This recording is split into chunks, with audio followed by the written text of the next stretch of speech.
Hello नमस्ते सबैजनालाई सबैजना आराम कुशल हुनुहुन्छ होला। मलाई एक दिन साथीले म्यासेज गरेर तपाईँ केबाट जानुभएको मेन पावरबाट हो कि कसरी जानुभयो भन्दै हुनुहुन्थ्यो।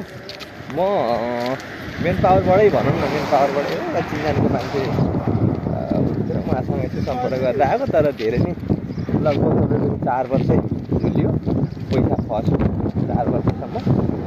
अनि त्यो माध्यमबाट आउन चाहिँ ठिकै छ, अब आइपुग्नु राम्रै छ होला यहाँ।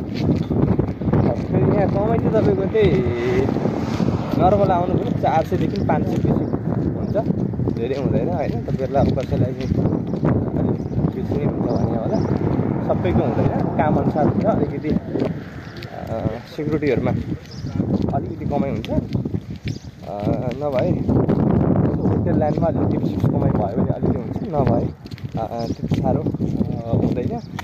त्यसमा चाहिँ एकदम बुझेर आउनु होला। होइन कति मजाले गाडीमा मस्त सुतिरहेको, गाडी बनाउँदैछ उसले। र यो च्यानललाई जति सक्दो सब्सक्राइब गर्दै जानुहोस्, म नयाँ नयाँ कुराहरू भन्दै जान्छु है तपाईँहरूलाई। हस्, थ्याङ्क यू सो मच।